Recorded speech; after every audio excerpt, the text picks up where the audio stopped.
Assalamualaikum warahmatullahi wabarakatuh. Saya Tiara Rizka Kirana, mahasiswa Sosiologi 2019 Universitas Negeri Surabaya dengan NIM 19.040 Di sini, pada kesempatan kali ini saya akan sedikit membahas mengenai teori estetika yang ditulis oleh Theodor Adorno, seorang filsuf dari Jerman yang di dalam bukunya berjudul Estetik Teori. Kita akan membahas mengenai apa sih teori estetik itu dan apa pandangan filsafat tentang seni terhadap teori estetik dan juga apa sih pandangan dari Theodor Adorno mengenai seni di dalam buku teori estetik tersebut. Para biografinya, Theodor Ludwig Wissengren Adorno adalah anggota Majha Frankfurt bersama dengan Max Horkheimer, Walter Benjamin, Jürgen Habermas, dan masih banyak lainnya. Salah satu sumbangannya terhadap masyarakat modern adalah kritiknya pada masyarakat modern sebagai bentuk penindasan terhadap manusia yang dilakukan kapitalisme. Salah satunya adalah industri musik yang bergeser dari nilai seni ke konsumerisme.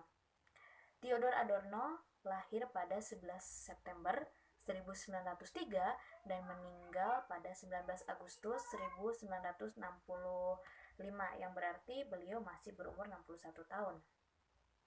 Theodor Adorno merupakan ahli filsafat, sosiologi, psikologi, ahli musik, dan komposer Jerman yang terkenal dengan teori kritikan terhadap masyarakat. Beliau juga adalah seorang ahli terkemuka di sekolah kritik. Dalam buku Estetik Teori, Adorno tidak hanya memperhatikan estetik standar seperti fungsi keindahan dan kehalusan dalam seni, tetapi juga menghubungkan antara seni dengan masyarakat. Beliau merasakan bahwa kebebasan adalah seni modern dari batasan yang ada, seperti fungsi budaya dan kesenian yang telah melanda era seni sebelumnya telah menyebabkan keupayaan kritikal seni diperluas dan peningkatan otonomi formal.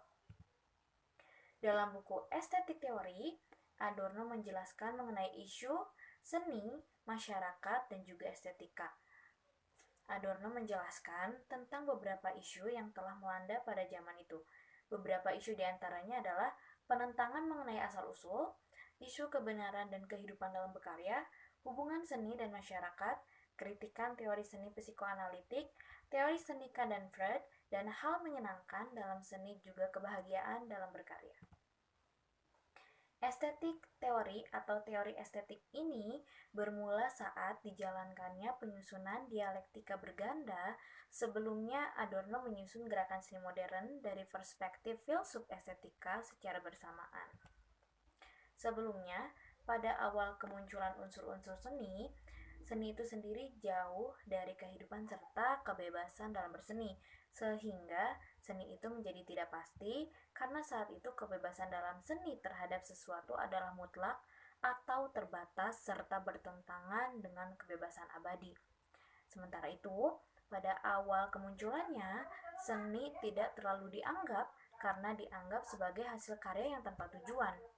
Walau bagaimanapun, seni itu sendiri dilihat sebagai pertentangan atas dunia dari penegasan pertuturan ekonomi atau peraturan ekonomi, otonomi. Hal itu mengakibatkan kelumpuhan pada seni akibat karya yang dianggap menentang dunia ini. Jadi bisa kita simpulkan bahwa pada awal kemunculan seni itu nggak dianggap, hingga akhirnya mengalami kemunduran akibat dari pengaruh pertentangan tadi. Pendapat filsafat mengenai filsafat seni di dalam teori estetika. Beberapa ahli filsafat kontemporer sepakat bahwa filsafat seni berada di bawah disiplin yang bertentangan. Antara ahli filsuf yang telah mengkritik pandangannya mengenai seni tersebut diantaranya Martin Heidegger, Nelson Goodman, dan Arthur Danto. Mereka mengakui bahwa ciri-ciri yang terdapat pada beberapa barang menjadikan barang tersebut sebagai hasil seni dan ciri-ciri tersebut tidak ada pada barang lain, walaupun mereka tidak sepakat dengan ciri-ciri tersebut. Dengan penulisan Adorno, Immanuel Kant menekankan perbedaan seni dan kekuatan keinginan antara seni dan realitas pengalaman tanpa menitikberatkan pada seni. Pengamatan antara bidang estetik dari pengalaman adalah seni yang mempunyai proses sejarah. Hal itu terjadi dengan menyamakan intipati artistik tanpa menghiraukan subjektifnya. Estetika dijadikan hedonism, yaitu kemauan tanpa keinginan karena kurang paham mengenai akal sehat secara praktis. Menurut Kant, teori kesenian telah diputarbalikan. Jadi, untuk mempraktikkan seni, kita harus mempunyai pemahaman yang benar. Dukungan psikoanalitik konformis terhadap pandangan yang penting pada karya seni karena komoditas budayanya sesuai dengan hedonisme estetik akan membuang seni negatif terhadap konflik melalui hasil akhir. Pandangan Theodor Adorno terhadap fungsi seni. Pengalaman estetik biasanya terdapat perbedaan sensual dalam memberi gambaran sebagai media bentuk. Oleh karena itu, artis tertarik dengan objek alam yang diinginkan secara kebetulan dalam hasil seni simbolik. Karya seni penting berdasarkan pada bahasa formal artis yang berbeda. Itu karena seni dikembangkan dan diartikulasikan untuk menjadikan sesuatu yang berharga dan indah. Penyebabnya adalah ketidaknyamanan terhadap seni rupa baru karena kekuatan dari karya seni tersebut menyatu dengan realitas eksternal. Jadi, seni secara umum berasal dari konstruksi gerakan seni modern. Ringkasan filsafat seni perlu ditunjukkan dengan meletakkan model. Adorno juga menegaskan bahwa seni yang betul dicirikan oleh otonomi formal. Otonomi dan ilusi karya seni diperlukan karena hal tersebut adalah kunci karakter sosial seni yang menjadi hak sosial masyarakat. Ketegangan dalam diri pengkarya telah menyebabkan konflik yang tidak dapat dihindari dalam sejarah. Oleh karena itu, Adorno melihat semua konflik dan ketegangan ini sebagai pencegahan yang harus diselesaikan. Pandangan Theodor Adorno tentang fungsi sosial terhadap karya. Adorno berpendapat bahwa makna dan fungsi perlu dipahami dari segi satu sama lain, supaya makna karya seni dan fungsinya dalam masyarakat dapat ditentang secara ukurannya. Adorno juga berpendapat bahwa seseorang yang tidak dapat memberikan penjelasan yang tepat mengenai fungsi sosial karya seni, dia adalah orang yang tidak mengemukakan pertanyaan terkait maksud dalam kepentingannya. Selain itu, makna karya seni mencakup fungsi sosial dari pekerjaan dan berpotensi relevan dengan berbagai konteks sosial. Hal itu sesuai dengan kritikan positivism dan alasan instrumental. Adorno memberikan keutamaan untuk memaknai yang dipahami sebagai makna yang dimediasi dan signifikan secara sosial. Oleh karena itu, semua tulisannya disumbang kepada filsuf sosial yang komprehensif dan interdisipliner. Penolakan seni oleh Theodor Adorno dan kesannya. Adorno menolak segala pemisahan subjek dalam istilah metodologi dan semua bagian filsafat diatur ke dalam subdisiplin tertentu. Setelah penolakannya, muncul kesadaran seni pada awal kubisme dan mendorong pada kemunculan kultur budaya. Walau bagaimanapun, seni harus diberi penekanan terhadap pengalaman negatif menurut monograf, yaitu monograf psikoanalitik. Karena unsur ini dianggap sebagai proses penindasan terhadap karya, jadi psikoanalitik ini dapat memberikan hubungan antara struktur seni dan sosial dalam teori estetika. Kesan pandangan dalam teori estetika dalam menilai karya seni.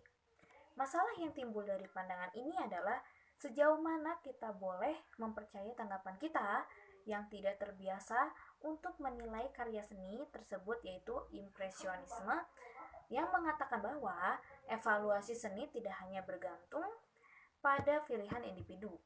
Mungkin seseorang itu tidak menyukai suatu lukisan atau gambar karena beliau mungkin tidak terbiasa dan perlu menjalani beberapa latihan supaya mahir dalam bidang seni. Dalam kata lain, tidak semua penilaian tentang seni berada di tingkat yang sama. Seseorang yang mahir biasanya lebih ahli untuk menilai hasil seni, yaitu jika kita mempelajari konsep atau teori estetika, kita akan lebih memahami keindahan dan nilai suatu karya. Fungsi seni di dalam masyarakat pada sebuah era. Adorno menyatakan ketidakseimbangan seni dalam dunia masyarakat menyebabkan kedudukan seni hilang saat itu. Ketidakpastian tujuan seni itu berfungsi sebagaimana mestinya. Lalu penulis mengatakan bahwa seni merupakan perantara atau komunikasi pada sebuah zaman Seni atau seni visual merupakan simbol budaya oleh suatu kerajaan atau bangsa. Adorno percaya bahwa seni harus dibebaskan dan tidak dikunci seperti zaman dulu, karena seni itu harus dibebaskan dan diungkapkan untuk menunjukkan nilai estetiknya. Pada kesimpulannya, secara umum, estetika dapat dipahami sebagai salah satu cabang filsafat yang memiliki hubungan yang harmonis antara alam dan juga seni.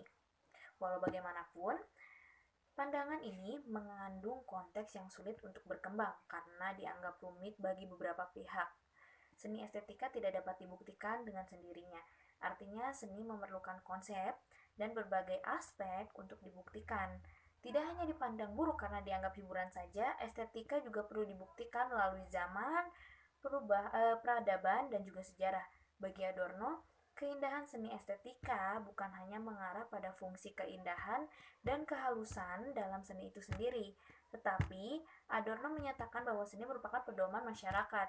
Hal ini disebabkan dari seni modern yang mendapat kebebasan dan tidak lagi terbatas, sehingga dapat diperluas dan dalam peningkatan otonomi formal. Dan beliau menjelaskan kandungan seni itu sendiri terdapat di dalam objek dan bukan pada persepsi seni. Dan berakhirlah penjelasan saya mengenai teori estetik dari Theodor Adorno. Mohon maaf apabila ada kesalahan.